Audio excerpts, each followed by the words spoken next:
brothers and sisters, welcome to Science Dada. Class 12-এর third semester অর্থাৎ তৃতীয় সেমিস্টারে ফিজিক্সের সিলেবাস অর্থাৎ কোন কোন চ্যাপ্টার রয়েছে এবং সেই সমস্ত চ্যাপ্টারে কত নাম্বার থাকবে এই ব্যাপারে আমরা ডিটেলস অ্যানালাইসিস করব এই ভিডিওতে।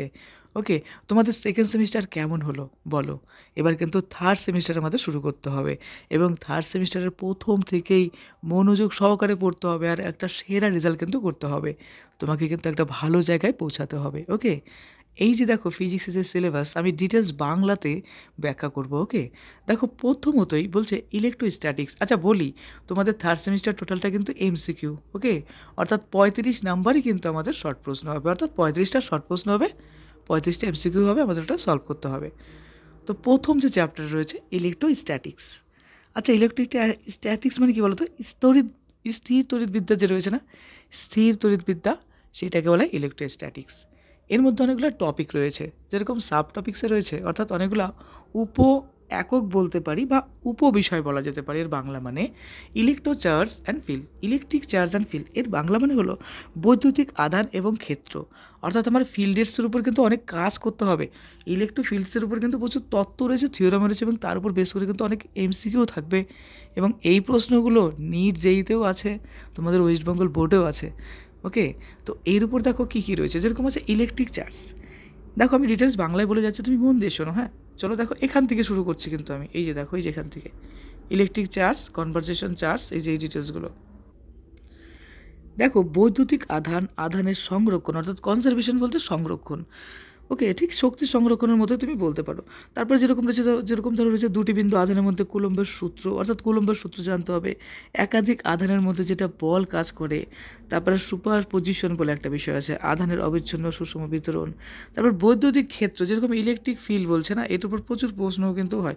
Electric field due to the point of charge, এর মানে কি বলতো, একটি বিন্দু আধানের কারণে বৈদ্যুতিক ক্ষেত্র রেখা, বৈদ্যুতিক দ্বিমেরু। আমি ডিটেলস বলে যাচ্ছি, হ্যাঁ তুমি খালি পড়তে থাকো, আমি বাংলাতে ট্রান্সলেট করছি।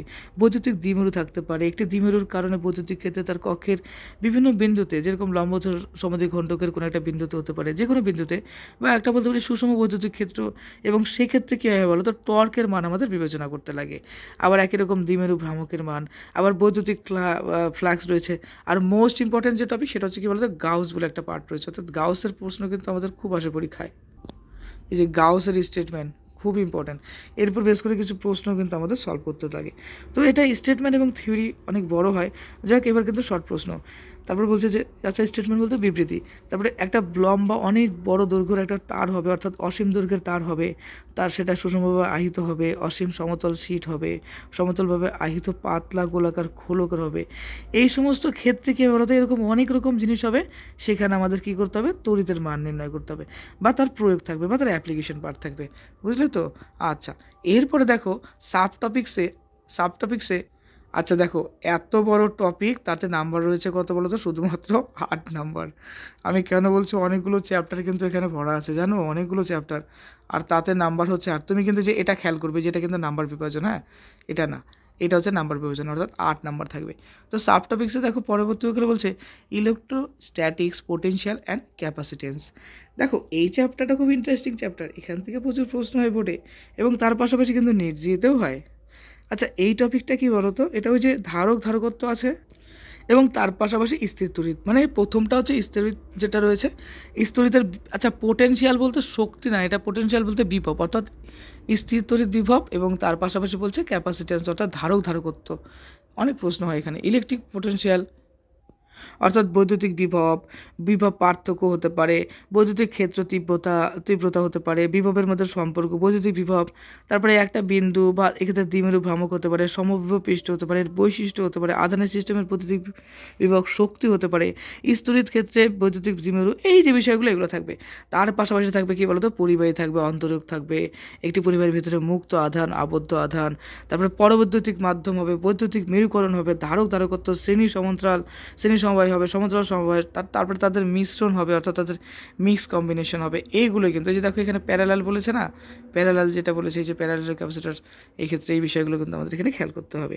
তারপর আরও কি আছে, প্লেটের একটা প্লেট থাকবে এবং সেই প্লেটের মধ্যে কী হবে বলো তো, এই যেটা প্লেট থাকবে এই প্লেটের মধ্যে কী হবে বলো তো, তার মধ্যে হচ্ছে একটা পরবৈদ্যুতিক মাধ্যম হবে, সেটা সমান্তরাল প্লেট বা ধারকত্ব, কঠিন ফাঁপাগুলোকের মধ্যে ধারকত্ব, একটা ওরকম গ্লোব থাকবে, তার মধ্যে ধারকত্ব বের করা, এই বিষয়গুলো, একটি ধারকের সঞ্চিত শক্তি। আর তারপরে এই যে আমাদের দৈনন্দিন জীবনে কী হচ্ছে, যে আমাদের দৈনন্দিন জীবনে এটার ব্যবহার কী, এইগুলো টপিক কিন্তু আছে এখানে। হলো ইউনিট 2 টপিক্সে। দেখো ইউনিট 2তেও কিন্তু আমাদের নাম্বার রয়েছে 8। দেখো এর আগের সিলেবাসেও 35 নাম্বারই ছিল ইলেকট্রনিক্সে, এবারও 35 নাম্বারই আছে। তো এরপরের সেমিস্টারে কী থাকবে, এরপরের সেমিস্টারে থাকবে অপটিক্স থাকবে আর মডার্ন ফিজিক্স থাকবে, ওই দুটো মিলায় দেখবে 4th সেমিস্টার সম্ভবত। দেখো এইবার আসছে, দেখো টপিক্সে প্রথমত হচ্ছে কারেন্ট ইলেকট্রিসিটি। আচ্ছা কারেন্ট ইলেকট্রিসিটি মানে কি বলো তো, মানে হচ্ছে ধরো তড়িৎ প্রবাহ।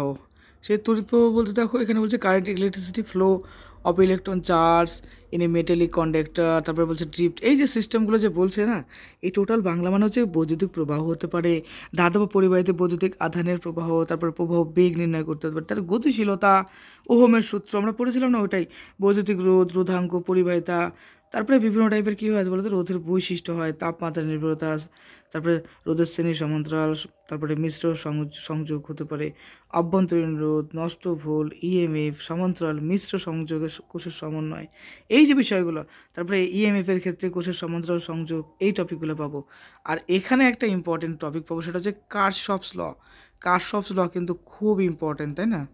এইটা টপিকটা আমরা পড়বো, তখন বলবো না। কারশফস লর উপর প্রচুর প্রশ্ন হয়, উইস্টার্ন ব্রিজের সম্পর্কে, ইস্টার্ন ব্রিজের প্রিন্সিপাল, মেটা ব্রিজ রয়েছে, তারপরে potentiometer, principal of its application, measurement, potential difference combination, এই যে টপিকগুলো এখানে কিন্তু এগুলোই পড়বো আমরা। এই যে উইস্টার্ন ব্রিজ আর এই যে যেটা বললাম কি কারশফ ল, খুব গুরুত্বপূর্ণ, আমরা পড়বো এরপরে।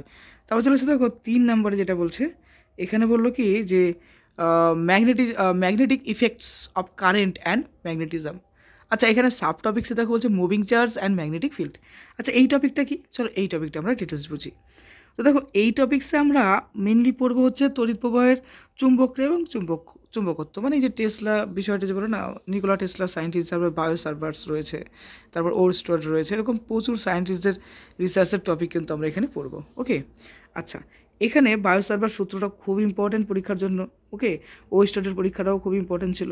রৈখিক বৃত্তাকার প্রবাহ বহনকারী পরিবেশ, তারপরে গণনা, অ্যাম্পিয়ারের যে সন্তরণ নীতি মনে আছে, অ্যাম্পিয়ারের সার্কিটকাল যেটা ক্লাস 10-এ পড়েছিল, সলিনয়েডাল পড়েছিলাম যে না, সলিনয়েড বলে একটা পার্ট পড়েছিলাম, সেটা অসীম সরল দৈর্ঘ্যের একটা পদার্থ পাবো, মানে লম্বা একটা সরল তার পাবো এবং তার প্রয়োগ, তারপর সুষম এবং বৈদ্যুতিক ক্ষেত্রে চলমান আধানের ওপর ওই যে একটা সূত্র পড়েছিলাম না, লরেন্জের সূত্র, মানে যে সৃষ্টি থেকে ধ্বংস করে দিচ্ছে সেই বিষয়টা, লরেন্জের সূত্রের উপর প্রশ্ন হয়।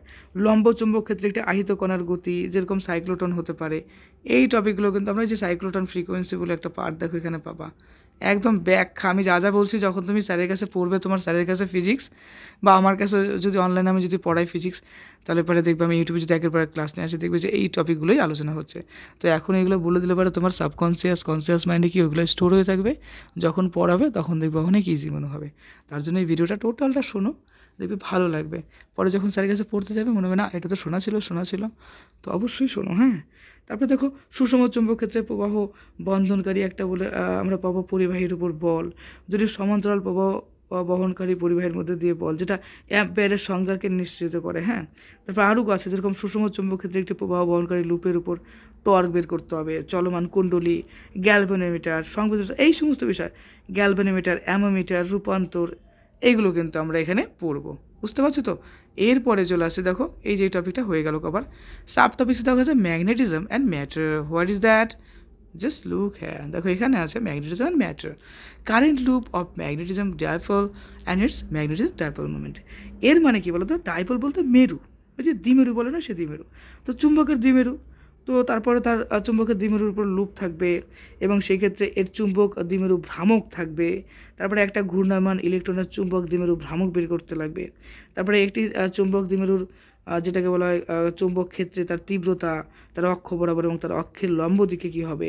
সুষম চুম্বক ক্ষেত্রে একটি চুম্বক দ্বিমেরুর কী বলবো, তার টর্ক বের করতে হবে। এই যে টপিকগুলো কিন্তু আমরা এখানে কভার করব, বুঝতে পারলে তো? আচ্ছা আমরা একদম ডিটেলস জানলাম। দেখবে ফিজিক্সও যেমন হবে যে এখানে এই যে বিষয় টপিকগুলো কিন্তু বলা হয়ে গেল। আচ্ছা দাদা সব কিছু বললেন, নাম্বার তো বললেন না। ঠিক আছে, তো আমিও তো দেখিনি নাম্বারটা কত আছে, দেখে নিই।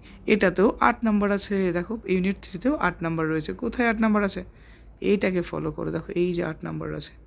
ওকে, তাহলে এখানে 8টা এমসিকিউ থাকবে এবং 8টা এমসিকিউতে 8টা নাম্বার থাকবে। ওকে, এরপরের ইউনিটে দেখো আছে ইলেকট্রোম্যাগনেটিক ইন্ডাকশন আর অল্টারনেটিভ কারেন্ট। এটাতেও কিন্তু 8 নাম্বার রয়েছে। চলো ডিটেলস জানি কী আছে এটাতে। সাব টপিকে দেখো আছে ইলেকট্রোম্যাগনেটিক ইন্ডাকশন, মানে ওই যে আমরা পড়েছিলাম না যে আবেশ পড়েছিলাম নিচু ক্লাসে, তাই না? নিচু ক্লাস বলতে 8, 9, 10-এ। তো এই ক্ষেত্রে আমাদের তড়িৎচুম্বকীয় আবেশ আমাদের জানতে হবে। এখানে অনেক বড় বড় সায়েন্টিস্টদের টপিকে কিন্তু আমরা পড়বো। হ্যাঁ, চলো আমরা ডিটেলস জানি। দেখো প্রথমত বলছে electromagnetic induction, concept of magnetic flax, অর্থাৎ বলতে পারি যে চুম্বক ফ্লাক্সের ধারণা পড়বো। এখানে বড় বড় সায়েন্টিস্ট বলতে তো যেরকম আমরা পড়বো যে ফ্যারাডের সূত্র পড়বো, লেঞ্জের সূত্র পড়বো, আরও অনেক টপিক কিন্তু এখানে কভার হবে। Eddy current, concept of self and কী বলছে দেখো, মিউচুয়াল ইন্ডাকটিভ, তারপর self inductance of solenoid and mutual, এই যে বিষয়গুলো কিন্তু আমরা পড়বো এখানে। অর্থাৎ আবেশ পড়বো, স্বআবেশ পড়বো, দুটি সমক্রিয় চলনের পারস্পরিক আবেশ, গুণগত ধারণা, এই বিষয়গুলো কিন্তু আমরা এখানে পড়বো। আবিষ্ট ইএমএফ পড়বো, লেন্সের সূত্র পড়বো। Concept clear? পরবর্তীকালে একটা দেখো সাব টপিক রয়েছে অল্টারনেটিভ কারেন্ট। ভীষণ টপিক এটা। অল্টারনেটিভ কারেন্টের পিক, আরএমএস ভ্যালু, এই বিষয়গুলো কিন্তু জানবো। অর্থাৎ পরবর্তী প্রবাহ ভোল্টেজের শিখর একটা মান পাবো, একটা আরএমএস মান পাবো, অর্থাৎ হাইয়েস্ট মান পাবো, প্রতিক্রিয়া, এই বিষয়গুলো পাবো। তারপর দেখো ফেজার ডায়াগ্রাম পাবো এক্ষেত্রে, এই যে দেখো ফেজার ডায়াগ্রাম রয়েছে। তারপরে রয়েছে কীরকম শুধুমাত্র রোধক বর্তনী, এলসিআর পাবো, এলআর পাবো, এরকম অনেক রকম বর্তনী পাবো। সব ইম্পর্টেন্ট না, কিন্তু সবই পড়তে হবে, তাই না? তারপরে এসি বর্তনী সম্পর্কে পাবো, দেখো সার্কিট পাবো, এই যে দেখো বিভিন্ন রকম সার্কিট সম্পর্কে কিন্তু এখানে বলা হচ্ছে। তো এই যে টপিকগুলো এখানে কিন্তু সেগুলো আছে, দেখো এই যে এসি জেনারেটর অ্যান্ড ট্রান্সফরমার, এই বিষয়গুলো আমরা এখানে পাবো। ওকে, আচ্ছা এরপরে চলে আসছে আমরা একদম লাস্টের একটা টপিক, নাম্বারও কিন্তু একদম কম রয়েছে, দেখো 3 নাম্বার রয়েছে। আর খুব ইজি একটা টপিক, ইলেকট্রোম্যাগনেটিক ওয়েভস, খুব ইম্পর্টেন্ট চ্যাপ্টার এবং নাম্বার রয়েছে কিন্তু 3, অর্থাৎ 3 মার্কস রয়েছে। এখানে আমরা কি জানবো জানো? এটা আচ্ছা, ইলেকট্রোম্যাগনেটিক ওয়েভ মানে কি? তড়িৎচুম্বকীয় তরঙ্গ। টেসলা সংক্রান্ত অনেক রিসার্চ টপিক কিন্তু এখানে রয়েছে। ইলেকট্রোম্যাগনেটিক ওয়েভস অর্থাৎ তড়িৎচুম্বকীয় তরঙ্গ। আমাদের চারপাশে তো অনেক রকমের তরঙ্গ জানো আছে, যেরকম রেডিও তরঙ্গ পড়েছিলাম, মনে আছে?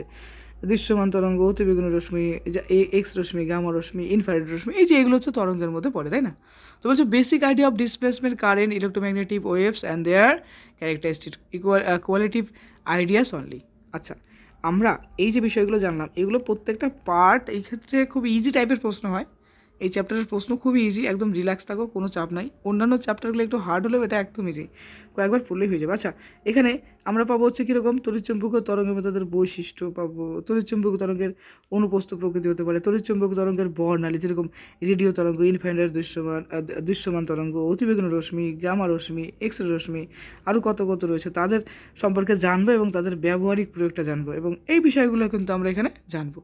এই ছিল কিন্তু আমাদের টোটাল টপিক। আচ্ছা, এখানে আরও কিছু কথা বলা হচ্ছে, কন্ডাক্ট, আচ্ছা এগুলো তো বিষয়টা গেলো। তাহলে থার্ড সেমিস্টারের টোটাল আমরা কিন্তু বুঝতে পারলাম এই টপিকগুলোই রয়েছে। তো থার্ড সেমিস্টার শুরু হয়ে গেল, রেস্ট করতে বলেছিলাম, রেস্ট করে ফেলছো, এখন মন দিয়ে পড়াশোনা করবে আর একটা বেটার রেজাল্ট করবে, কারণ তোমার কিন্তু অনেক দায়িত্ব রয়েছে তোমার ফ্যামিলির প্রতি, তাই না? তো তোমার লাইফে একটা বড় জায়গাতে পৌঁছাতে হবে, তাই মন দিয়ে পড়াশোনা করবে। ওকে, আমি ফিজিক্স এবং ম্যাথমেটিক্স যতটা পারবো কভার করব।